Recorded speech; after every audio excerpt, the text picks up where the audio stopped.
पूरण है junior doctor दाबी मनोज कुमार वर्मा हेले कोलकाता पुलिस नूतन कमिशनर विनीत गोयल को हटाइबा नहीं डाक्तर दाबी को ग्रहण कर निष्पत्ति नहीं मुख्यमंत्री ममता बनर्जी। राज्य सरकार आज 1998 बैच आईपीएस अधिकारी मनोज वर्मा को कोलकाता पुलिस नूतन कमिशनर भाव चयन कर विनीत गोयल को एसटीएफ को स्थानांतर करा जायछि। आंदोलनरत डाक्तर माने सोमवार पश्चिमबंग मुख्यमंत्री ममता बनर्जी को भेटी 4टी दाबी रखिथिले।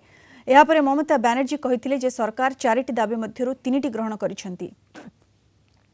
कोलकाता पुलिस कमिश्नर समेत डाक्तरी शिक्षा और स्वास्थ्य सेवा निर्देशकों को हटाइबा परी 3टी दाबी दीदी ग्रहण करिथिबा बेले स्वास्थ्य विभाग मुख्य सचिव नारायण स्वरूप निगम को हटाइबा पई होइथिबा डाक्तरंक दाबी को ममता बनर्जी ग्रहण करिनाहांती।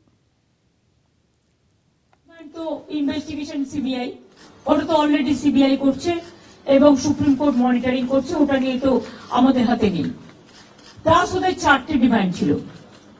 4টে ডিমান্ডের মধ্যে যেটা ছিল যে মেল ওরা আমাদের করেছে, একটা হচ্ছে 3টে নাম দিয়েছিল ফ্রম হেলথ ডিপার্টমেন্ট, একটা ডিএমই, একটা ডিএইচএস আর একটা হেলথের প্রিন্সিপাল সেক্রেটারি। আমরা ওদের বোঝালাম যে একসাথে যদি পুরো ঘরটা খালি করে দেওয়া যায় তাহলে অ্যাডমিনিস্ট্রেশনটা চলবে কি করে। সুতরাং আমরা ওদের কথা মতো ডিএম এবং ডিএইচএস কে সরাবার সিদ্ধান্ত নিয়েছি এবং তাদের সম্মানজনক ভাবে, এর থেকে উঁচু পোস্ট ওদের আর কিছু হয় না। তো যাই হোক, যে একজন ডিএমই হতে পেরেছে বা ডিএইচএস হতে পারেছে এবং তারা যথেষ্ট জাস্ট হয়েছে, নতুন বেশি দিন হয়নি, কিন্তু যেহেতু ছাত্রছাত্রীরা বলছেন ওদের প্রতি আমাদের আস্থা নেই, তাই তাদের ব্যাপারটাকে গুরুত্ব দিয়েছি। বাট এটাও ঠিক, আমি কিন্তু ডিএমই কে বা ডিএইচএস কে আমরা কাউকে অসম্মান করিনি।